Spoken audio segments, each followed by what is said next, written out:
Since Chapter 2, Season 4, when Mongraal, Mitro, and Tayson won FNCS, Mongraal hasn't been the same player, but he just had one of his best solo games in a very long time, and we're going to take a look, break down his abilities in this game, what's going well, what's going poorly, talk through it, and see, is Mongraal back?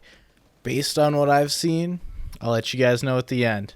Enjoy, and if you like the content, make sure to hit that subscribe button. We're going to start off with Mongraal's second game of the Cash Cup. He won the first one with 9 eliminations, so then he's going to get put into a high elo lobby.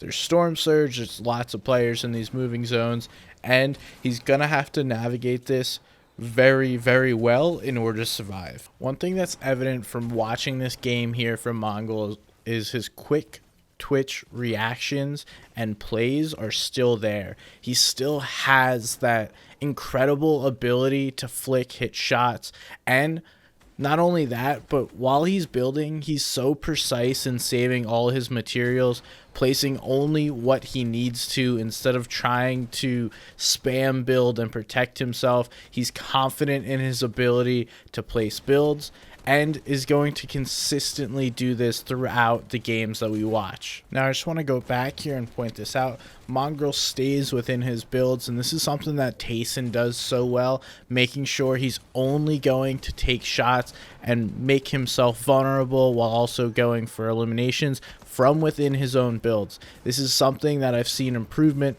in Mongraal, but it's not 100% consistent. Some of Mongraal's best seasons have been during launchpad and movement metas, so it's no surprise that he knows how to easily navigate these different movement items. But one thing that is clear to me when watching these VODs is that his mechanics are just as clean as they were, and that is not really the piece that is lagged behind. Yes, he's getting more consistent with these mechanics, but he's always been known as a crazy mechanical player, and those have not gone anywhere. Now here's where we're going to start to see the inconsistencies. The decision making and the playmaking in endgame sometimes is incredible and sometimes it's questionable. Here we see in this endgame he starts to run out of materials, is trying just to stay alive, but never finds himself a clear layer, never finds himself actual space to rotate through, and winds up paying for it because he's forced on the backside of Storm where everyone is searching for eliminations. Now, you need to stay front side. He traded some heals for his positioning and ultimately paid for it. Now we're going to skip ahead to game 5. It's about halfway through the tournament for Mongraal. He needs to have a solid match here. He's had a couple of good matches thus far, but you got to stay fairly consistent if you want to place up at the top of the leaderboards. He's in the best position that we're going to find him at the start of one of these VODs all day. The loadout, the materials, we're vibing if we're Mongraal, and he even recognizes exactly what he needs to do. This is the vintage Mongraal that we're looking for. He's an extremely successful high ground player and recognizes an opportunity very early on in this match. Could definitely go for high this game. Definitely a possibility. Zone pulls in his favor, and it's pulling away from the natural high ground position. He has 2 launch pads if he wants to use those to take high ground. He knows there's going to be an opportunity. A solo will not be able to hold the natural high ground position on the opposite side of this moving zone all the way into this next zone. So there will be an opportunity there, and he recognizes that ASAP. Mongraal typically likes to wait until the last second in order to use his launch pad. He likes to hold his position, look for potential eliminations until he's forced to move by zone, and in this case he's going to almost find an elimination as he tries to hit the launch pad. He opens his cone, there's a player right there, they get smacked by Mongraal. He has a quick reaction. Once again, we see that the mechanics, the reaction time is there, and now this is where I see the intelligence come out. Mongraal doesn't full dive onto this player. He could have continued to chase, put himself in a poor position, but instead he prioritizes his rotation and getting himself in the zone instead of chasing that player, which he really could have eliminated, but ultimately would have then forced him to forget what's going on around him. The multitasking by Mongraal is incredible. He's doing so many things at once and still trying to understand what's going on in a lobby. In this case, he's doing that very well.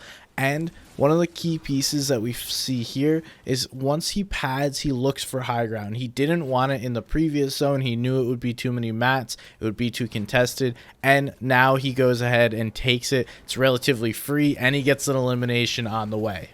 I want to point out this position that Mongraal lands on because he lands at the top of the ramp, which is not going to allow him to get boxed below this player and allow that opponent to continue to crank up.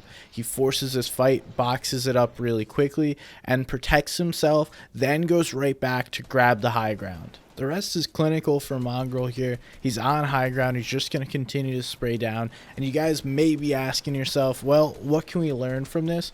One of the things that you can learn from Mongraal's spray on the high ground is his ammo or clip control. He's consistently spraying down, but he's not ever leaving himself with 0 bullets in his assault rifle. Just in case a player is going to pad up onto height and he needs to have a quick swap weapon from his shotgun, there's always going to be a couple of bullets in there that Mongraal is going to rely on. So consistently reloading before you reach 0 AR ammo in your clip is a huge piece to your game that may not really come to mind until you get told it, but is super effective and helpful. Because how many times have you run into a situation where you no longer have any ammo in your AR, you go to switch to it, you get a click, and you lose that fight? The other piece to watch up here on the high ground is his material economy. Mongraal doesn't have a ton of mats to hold high ground, but he's going to build just enough to make sure he's not easily shot out, doesn't look weak on the high ground, but at the same time try and save materials. He spends very little holding the high ground because of an effective spray down on players below him, and also continuing to put himself in reinforced positions that aren't super expensive. This is where it gets a little bit sketchy here for Mongraal, and this should be an easy win. We're going up elevation, there's builds in the way. He should just easily be able to cover up the players below him, force them into fights trying to get up this mountain, and take the victory royale for himself. Unfortunately, doesn't really have the materials to do that, and he loses track of the players that he needs to pressure down below in order to keep them in a poor position. A player then is able to jump up, get the high ground position on top of him, and causes him to lose his height advantage. But nonetheless, you can't take for granted the experience that Mongraal has. He is one of the more clutch players in Fortnite, and he's confident in many different situations. That leads him to being successful in this situation and just hitting his shots. You know the aim is there. Mongraal clutches this one up and takes the dub. Now, here's the game that even made me want to make this video on Mongraal. This was one of the more insane solo games that I've ever seen, and what he does is absurd. Like, it's just straight absurd to watch a man delete a lobby when he has no business being alive multiple different times within this game. It's ridiculous. Let's break it down, talk through it, and understand why this is so freaking good. First, we're going to see the aim that we all know is there. He absolutely beams 2 players. Then the other player walks into a box that he has a wide open shot on. He gets the free elimination, and this is going to propel him on to victory. He needed a slight refresh right there. That's going to help him out. A little upgrade with the loot as well, and immediately gets out of that box, builds his own, then goes back to grab the extra loot. That is a key piece right here. Mongraal probably takes a ton more damage if he doesn't immediately move himself out of that box. Anyway, let's focus on the rotate now. He's moving using one of the sides of zone. That's going to allow him to leave his right side open, rotate for relatively free, and spend very little on this rotate. Here's another moment that shows me improvement. He's staying within his own builds, looking for peaks, and continuing to build a couple extra boxes to give him angles for potential refreshes or eliminations. And this is such a key to success here in solos, to not be afraid to invest in those refreshes.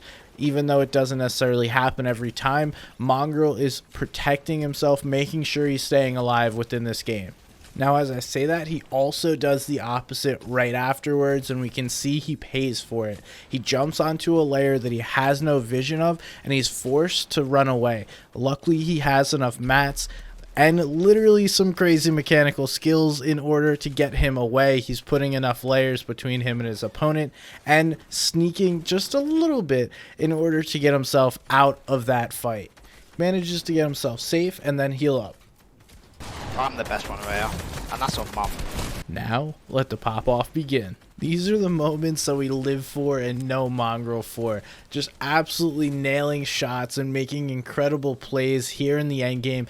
This is all reaction. This is all understanding so many different things. Multitasking here in these endgame moments when you have to worry about other players, your own builds, and trying to navigate all of that in one piece.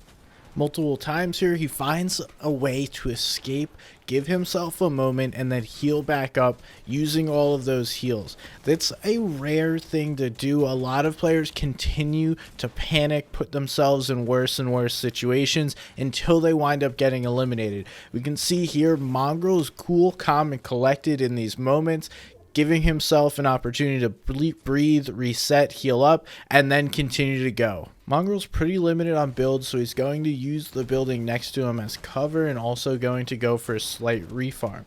Once he gets through the building, he identifies the slurp cannon, which is a huge piece to winning games. Once he has that, that is going to boost his chances of winning this match tenfold. He has great awareness. He identifies a fight above him, gets a quick, easy elimination, and more of a refresh to continue his survival in this endgame. Can we talk about that insane reaction to find that player and smack them for 170 and then just keep rolling like nothing happened? Now, this is my favorite play of the entire video. The fact that he even thinks about this in the moment and baits the player is absurd. No one would ever do that except for me. So let's break that down. Mongraal's going to ramp off the opponent, edit one side so it looks like the opponent has a shot, reset the build really quickly, then the opponent's going to break the build, and Mongraal has a free shotgun blast right on their opponent, and they have no idea what just happened. He celebrates, then focuses right back up. I would not be able to handle that. That was a sick play. He has to chop out of these builds. He's also beginning to run low on materials, so he has to be acutely aware of every single build that he places, and from on this point forward, every single build is going to matter, and he plays it absolutely perfectly with the little materials that he has. He's going to drop a player down here, get himself a little refresh, play a flopper, and then it's a final 1v1 here. But again, he still doesn't have that many materials and has to be perfect with their placement. After he heals up, he's going to crank up using every single build, and the very last material that he has is used to steal the wall of the final player. Then it's Mongraal having to hit this final shot in order to win this game, and you can sure as hell bet he's gonna nail that one. Oh my fucking god! No! Oh my god! That has to be one of the best games in Fortnite history! I swear on anything! All I gotta say was that was nuts. That stood out to me. Maybe not the best game in Fortnite history. I think Tayson may own that one. But that was very, very impressive what Mongraal just did. And that to me shows me he is back. He is ready to compete at the highest level. He's taking more time to understand the game, how to play it, the little things that matter. He is putting in the effort, and we know the mechanics. The aim is going to be there. He's spent the time, and he's only going to be getting better, and that's a scary sign for players in Europe.